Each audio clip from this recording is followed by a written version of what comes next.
is the Dublin Special Master. Live and direct. Breakfast with CubCamTV. Trickstar Radio.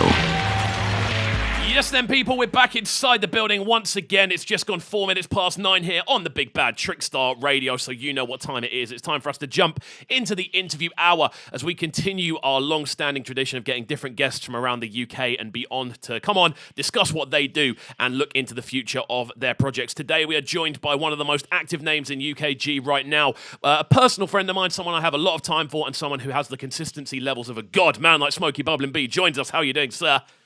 I'm good, mate. Checks in the post for that. There we go. You've got my PayPal. It's all good. We'll move. But yeah, how's things, bro? How's things? It's been a while since you were last on. Yeah, it's been a while. Yeah, all good, man. Yeah, just grafting. Just in the studio. Yeah, just cracking on, man. Look, got lots of bits to start putting out. So yeah, man, it's all good. Fantastic. I mean, when we last spoke, we've obviously done little bits here and there. We've had sort of conversations on different platforms. I think we've done a couple of bits for 3000 as well. But the last time we did a full sort of sit down interview was for Brekkie in the Cave. I think pretty much bang on a year ago at this point. What's been happening over the course of the last year? Because obviously lockdown's been in full effect, but you seem to have been very active in that time, regardless. I've just been trying to keep busy. Just in the studio, trying new things, with making jungle and breaks as well as the house and garage stuff. Even recently, I've actually started vocaling music as well. I did see this on your Twitter feed, and I was gonna wait a little while before jumping into it. But you know what? We're jumping into it right now. What's happening here, sir? What's happening? So I made a beat. Wanted to try something with it, and.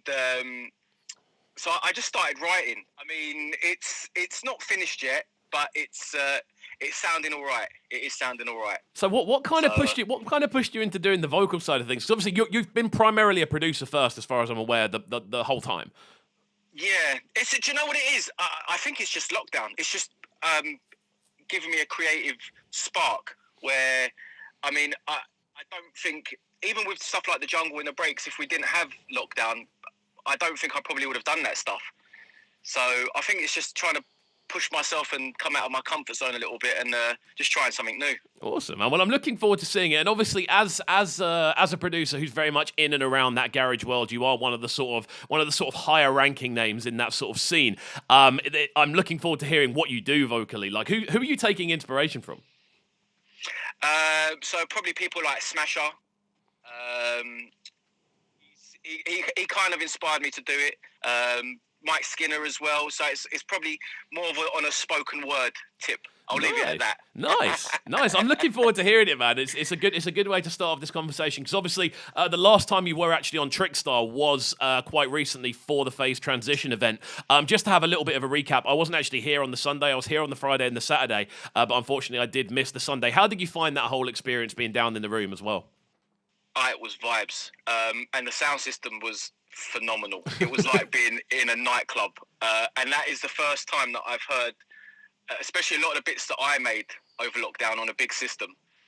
And the next DJ, luckily for us, were late, so we got to rinse out for a little bit longer, which was nice, man. But yeah, it was a good day. It was good vibes all round. Everyone was in such a good mood. Obviously, we raised a lot of money for charity as well, which was the main goal. Awesome, man. Yeah, I mean, I've watched back the set with you and Smasher together. Is that the first time you've played back-to-back? Because there seemed to be a real kind of synergy between the pair of you. Yeah, it is.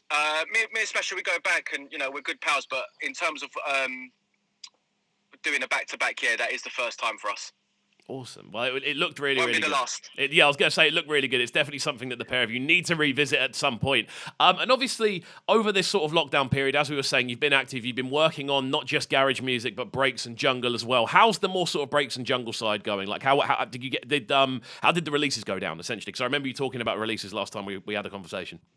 Yeah, they went down really well. I mean, the first EP I did. It like made New Music Friday on Spotify and massive D&B playlists, and it was a little bit overwhelming, to be fair. And some of the names that have supported the last release, like huge D&B artists, and it's to be fair, I always love it when a DJ plays my records anyway. And I never get bored of hearing someone say, "Oh, play this. I really love it." And it went down well. So I'll definitely be doing a lot more. I was gonna ask, like, obviously off the back of that feedback, the natural reaction would be to jump into getting some more stuff out there. But again, the thing that I'm enjoying about your sort of sound at the moment is it is so varied. There are so many different things going on with it. How are you staying on top of everything and making sure you are still able to hit so many different areas?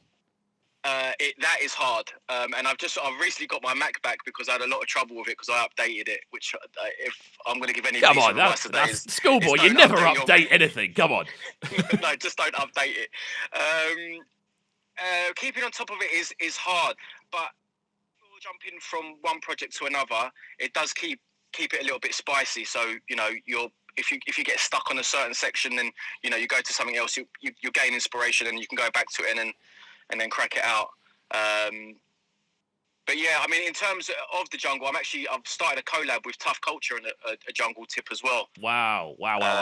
So that'd be pretty disgusting when that comes out. Yeah, I can imagine, man. I mean, this is the thing. I think at the moment, moving back towards garage as a genre, it's when we spoke last year, we were talking about it being very much coming back on the up. Now it is very much at a height. It's there. It's not going anywhere. It's very much the sound of the UK right now.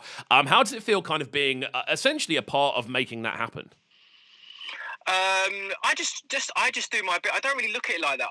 Because I love garage so much. And I love making it. I love playing it out. I just enjoy the vibes. That's all I'm in it for, really. I don't really make a tune to say like, oh yeah, I really want to hit a certain spot with it, or like I just make it because I love it. And then if other people love it too, then even if one person loves it, that's a winner for me. Yeah, no, entirely. I mean, even with that though, there's no way of denying how big garage has become over the last year. No, it's massive. It's massive. I mean, you can see it. It's in the charts now. Even elements of garage within other tunes that that draw artists are sampling, like this. They're going back to some of the old school garage beats, and for me personally, I think garage is big as it's ever been. No, I'd completely agree. And again, not just on a popularity level, but I feel on a creativity and a quality level.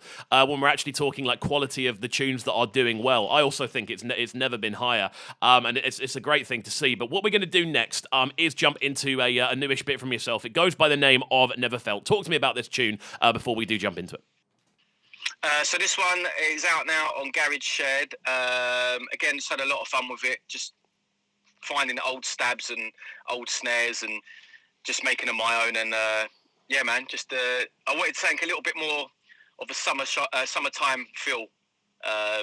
So yeah, man, this one's out now. Amazing, man. Well, we're looking forward to getting into it right about now. It's just gone 12 minutes past 9 here on Trickstar Radio. But just before we do jump into it, just in case anyone is locked in and isn't following the man called Smokey Bubblin B, who also, for those who aren't aware, is the voice of the intro to the second hour of the show. I don't know if anyone's noticed that, but he's been the voice of the second hour of the show since we relaunched. How can people find you on socials? All social platforms at Smokey Bubblin B.